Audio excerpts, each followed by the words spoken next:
Madam Speaker, in line with the board approach, on 4th May 2023, it was a Thursday, he called me and summoned me to his office, which I visited at Kisii Stadium, went to his office, and that is when he told me he has an interest in one of the adverts that he had seen in the daily newspaper. And after that, I told him if the candidate that he had qualifies, he will surely be able to get the job because it is purely based on merit and qualifications. Thank you, Madam Speaker. Senator Enoch.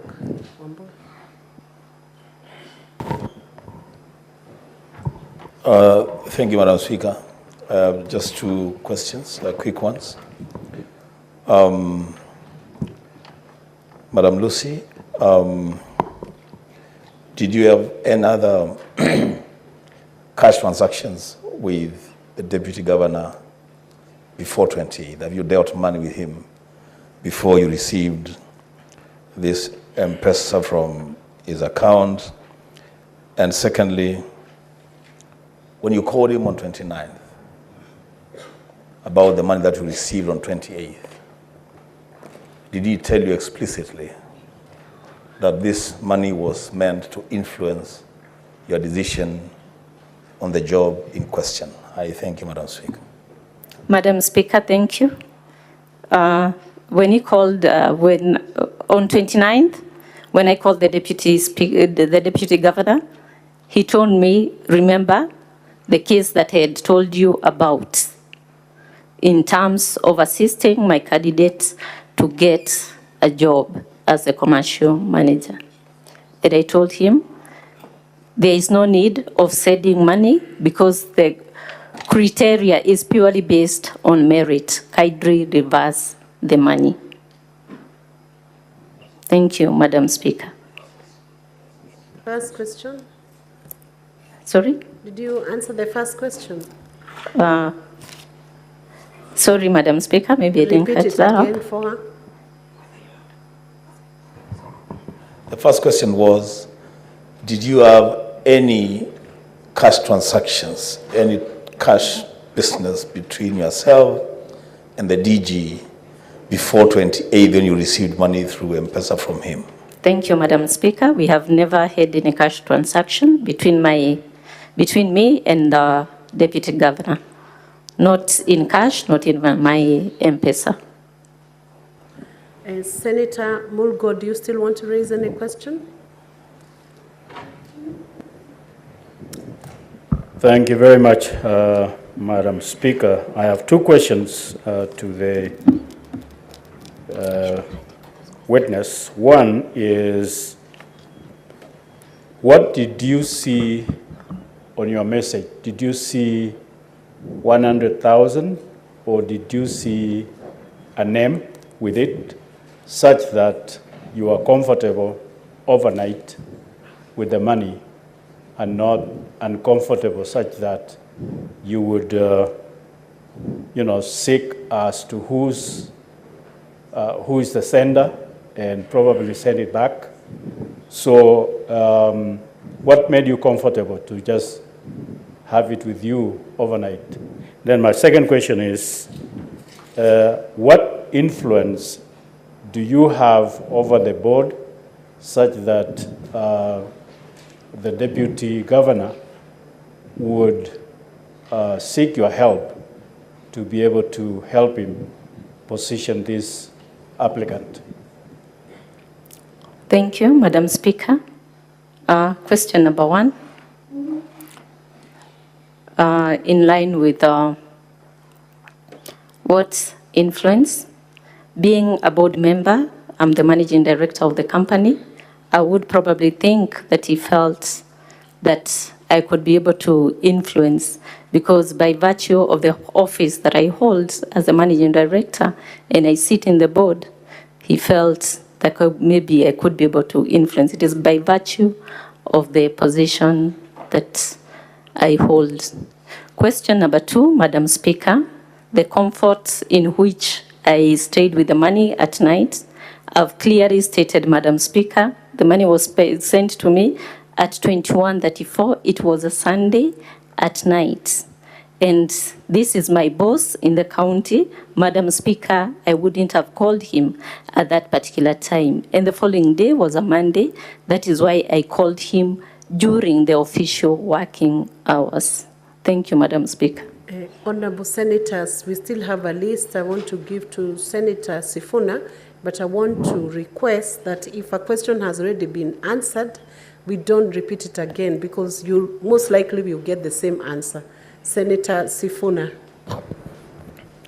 Madam Speaker, at the beginning of these proceedings, there were certain admissions that were made by the Council for the Deputy Governor, most important of which was that, yes, the accept money was received, but it was not for the purposes stated by the prosecution, but that it was for repayment of a debt.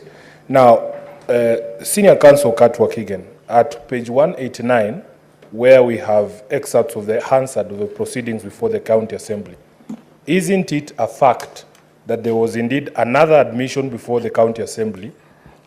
You will see the question you put to him there. And did you talk to Lucy about that request about your friend, Mr. Joseph Misati? Isn't it a fact, if the answer is to be believed, that in fact this question of whether the DG spoke to the MD at Guasco on this request or not has already been made? Or is it your position, as you have stated before, that the Hansard has been doctored? I thank you, Madam Speaker. Proceed. Lucy. Our position is that, no, we do not say that that part of the answer has been doctored. We do not contest that. We do not contest that bit of the answer. We are saying that the money was erroneously sent to Lucy. It was meant to be sent to Gladys. The conversation. It is also true, it is our position that we contest the position taken by Lucy that she was summoned.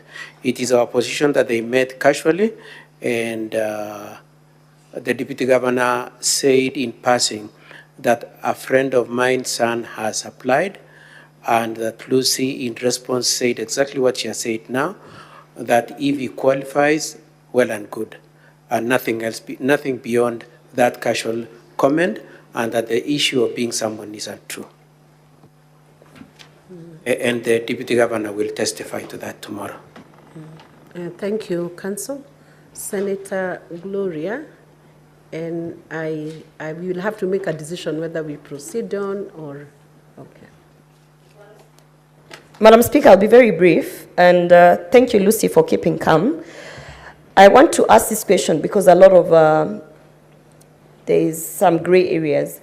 You are referencing that you did not make the phone call because it was 9:34 on a Sunday night. And the assumption is that you do not speak to your bosses or anyone within work past certain hours. So my question is, have you never called the Deputy Governor past a certain hour in reference to any other issue other than this? Thank you, Madam Speaker. We have never spoken with His Excellency, the Deputy Governor, anytime beyond 5. The few times that we have spoken with His Excellency, the Deputy Governor, is during official hours and often morning hours.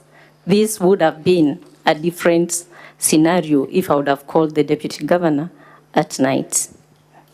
Senator Osotsi, don't repeat the questions, please. Madam Lucy, this is the third time you are appearing before the Senate. You have appeared before the CPIC committee where I chair as the managing director of Kisii Water. And during those occasions, the committee has given you a number of directives. One is matters bordering on the fight against corruption. Two is matter bordering on the skill set and the competitive recruitment of staff in your company. Are your actions in this particular case motivated by the recommendations of the committee to you? Madam Speaker, yes, I want to say that in the year 2021, the company had serious governance issues. And we were summoned at the Senate. We have been summoned twice. And I want to say that through the support of this Senate and the